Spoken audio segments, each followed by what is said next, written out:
바이든, 인권 외면 비판 무릅쓰고 사우디 향한 까닭은? 조 바이든 미국 대통령이 13일 취임 후 처음으로 중동을 찾았다. 이스라엘부터 팔레스타인과 사우디아라비아에 이르기까지 3박 4일에 길지 않은 일정 동안 광폭 행보를 보이며 중동 관계 개선에 나섰다. 이스라엘에서는 야이르 라피드 임시 총리와 회담했고 마무드 아바스 팔레스타인 자치정부 수반과도 회동했다. 아랍에미리트 연합, 바레인, 쿠웨이트, 오만, 카타르 등 걸프협력회의 회원국에 더해 이집트, 이라크, 요르단이 참가하는 GCC+3 정상회의에도 참석했다. 특히 이번 순방의 하이라이트는 15일 사우디 방문이다.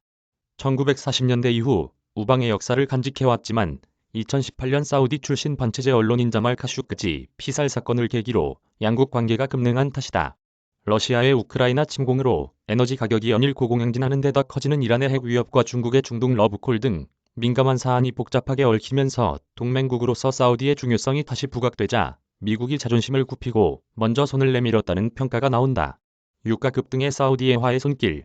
사실 미국 대통령의 사우디 순방이 아주 이례적인 일은 아니다. 이슬람 수니파 종주국 사우디는 중동의 대표적 친미 국가다. 1945년 양국이 우방이 된 이후 미국과 사우디 관계는 서로 안보와 경제 측면을 보완하며 80여 년간 이어져 왔다. 도널드 트럼프 전 미국 대통령은 취임 첫 해인 2017년 5월 사우디를 해외 첫 방문국으로 정하기도 했다. 미국 대통령이 취임 후 첫 순방지를 이슬람 국가로 정한 것은 그때가 처음이었다. 명분은 시리아와 이라크를 주요 근거지로 활동 중인 이슬람 국가를 격퇴하고 테러리즘에 대한 대응 방안을 모색하는 것이었다. 당시 트럼프 전 대통령은 사우디 안보 보장 명분으로 미국산 무기를 판매하는 실익을 챙겼다. 이란을 겨냥해 수천 명의 미군 병력을 사우디에 파병하기도 했다. 2020년 국제유가 폭락 사태 속에서도 미국과 사우디 정상은 해당 문제를 함께 논의했고 사우디가 곧바로 증산 계획을 발표하기도 했다. 그러나 바이든 정부 출범과 함께 양국 관계는 점차 틀어졌다. 트럼프 행정부가 뛰쳐나오면서 왕해된 이란의 카브를 바이든 행정부가 복원하려 하자 이란의 앙숙 이스라엘은 물론 사우디 역시 크게 반발했다. 결정적으로 양국의 밀월 관계에 금이 간 시점은 2018년 10월 자말 카슈크지 암살 배후로 바이든 행정부가 사우디 실권자 무함마드 빈 살만 왕세자를 지목하면서부터다. 바이든 대통령은 대선 후보 시절부터 미국의 리더십 부활과 민주동맹을 강조했다. 선거운동 당시 사우디를 국제사회에서 왕따로 만들겠다고 공언하기도 했다. 대통령 당선 이후 1년 6개월간 정상급 교류도 하지 않은 것은 물론 사우디의 무기 수출을 제한하는 등 냉랭한 관계를 이어왔다. 미국이 추구해온 가치가 자유와 인권이라는 점을 감안할 때 인권을 외면한 국가인 사우디와는 화학적 결합이 어렵다고 본 셈이다. 그러나 국가의 가치는 먹고 사는 문제 앞에 무너졌다. 바이든 대통령은 순방 나흘 전인 9일 미국 워싱턴 포스트 기고를 통해 국가를 튼튼하고 안전하게 유지하는 게 대통령으로서의 제 임무라며 이 일을 위해 사우디를 찾아 상호 이익과 책임에 기초한 전략적 동반자 관계를 더 확실하게 다질 것이라고 밝혔다.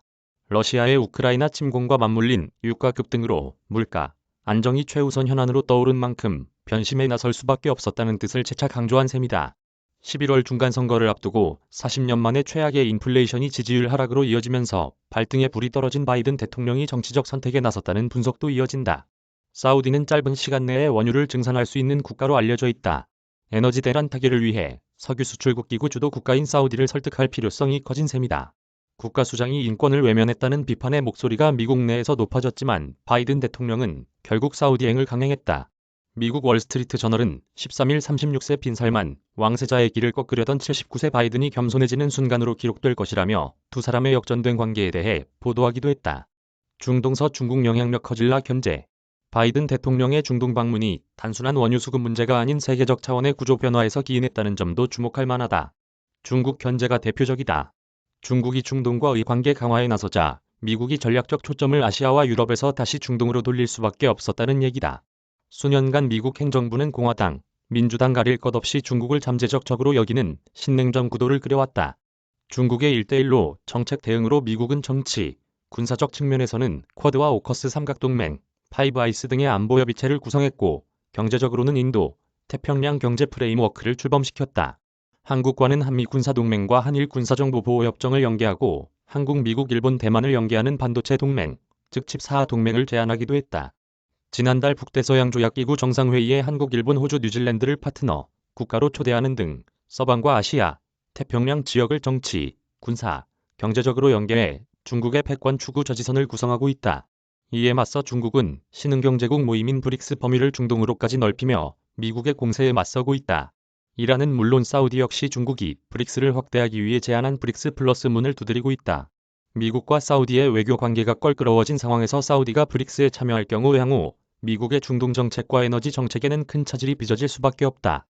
게다가 중국과 사우디는 석유 대금 결제 시 위안화를 허용하는 방안도 논의 중인 것으로 알려졌다. 자칫 세계 금융시장에서 미국 달러와의 기축통화 지위가 흔들릴 수 있는 조치다. 미국과의 관계가 흔들리자 사우디가 중국과 한층 가까워지려는 모습을 보이는 전략적 모호성을 보이는 셈이다. 미국 입장에서는 사우디에서 중국의 영향력 확대를 차단하기 위해서도 어느 정도 유화적 노선 변경이 불가피했다는 분석이다. 이스라엘과 사우디의 우호적 관계 중재, 문제 역시 바이든 대통령 이번 순방의 관전 포인트다. 이스라엘은 트럼프 행정부 시절 미국의 중재로 UAE, 바레인, 모로코, 수단과 아브라함 협정을 맺고 관계를 정상화했다. 사우디 고위층에서 팔레스타인 국가 창설 시까지 이스라엘과 국교 정상화는 피할 것이라고 목소리를 높이긴 했지만 일부에서는 이스라엘과의 국교 정상화를 지지하고 있다.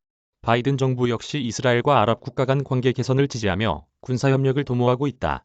단 한 차례 순방으로 두 나라가 당장 국교를 정상화할 가능성은 크지 않지만 사우디가 이스라엘 민항기의 영공 통과 허용 등을 검토하는 것만으로도 전향적일 것이라는 평가가 나온다. 바이든 대통령은 중동 핵심 어젠다인 유가 통제 중국 견제 이스라엘 사우디 국교 정상화 구축 등을 통해 국제 공공재를 제공하는 강한 미국 이미지 강화에 나섰다. 특히 한때 등을 돌렸던 사우디를 다시 우군으로 끌어들이면서 러시아와 중국, 이란 압박까지 노렸다. 국제사회에선 영원한 우방도, 영원한 적도 없다는 오래된 금언이 떠오르는 대목이다. 정상률 전 명지대 교수 전 한국중동학회 회장